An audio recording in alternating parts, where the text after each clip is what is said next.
আসসালামু আলাইকুম। কোটা আন্দোলন করতে গিয়ে রংপুরের এক ভাই নিহত হয়েছে। তার বোনের আত্মচিৎকার কে শুনে, কারা শুনে? এখন পর্যন্ত হয়তো সবার কানে, সবার কান পর্যন্ত, সবার চোখে এখনো পড়ে নাই সেই ভিডিওটা। তো চলেন আপনাদেরকে একবার ভালো করে সেই ভিডিওটা দেখায় নিয়ে আসি আমরা। ভাইয়ের হয় নাই, আমার ভাইয়ের এত মেধা ভাই, আমার ভাই ফাইভে বৃত্তি পাচ্ছে, আমার ভাই এইটে পাচ্ছে, আমার ভাই মেট্রিকে পাচ্ছে, ইন্টারে রংপুর কলেজত ভাই, সরকারি কলেজত স্কলারশিপ পাচ্ছে ভাই।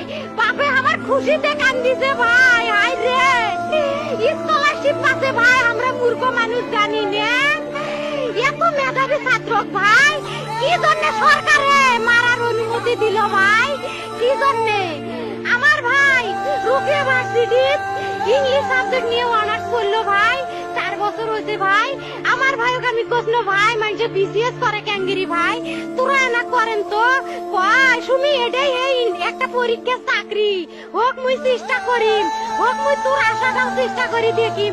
করেন ভাই, মুখ ভালো লাগে মানুষে যখন বিসিএস এর কথা কয়, মুখ কলজাটা কাঁপি ওঠে ভাই। হাই রে ওরা ক্যাঙ্গিরি পড়ছে, তোরাও ভাই করেন তো, তোমারও না মেলা মেধা, হোক শুনি মুই করিম। আমার ভাই মরার বয়সী হয় নাই, আমার ভাই কৃষক মারার পারমিশন দিল, একটা পাও ভাঙ্গিল না কে, একটা হাত ভাঙ্গিল না কে। আমার ভাই তখন আপন ইচ্ছেই ঘুরি হাইলো হয়।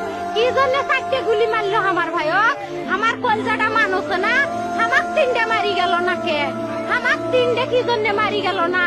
আমার ভাই এত কষ্ট করে পড়ছে ভাই, আমার বাপেই মানুষ কয়ে বেড়াচ্ছে, আমার বাপে লেখাপড়ার খরচ দিবে পারে নাই, অভাব অনাটনে।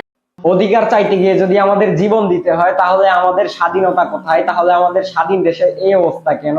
এটাই কি আমাদের দেশের স্বাধীনতা? এটাই আমাদের দেশের স্বাধীন দেশ? তাহলে আমরা জনগণের নিরাপত্তা নাই কেন?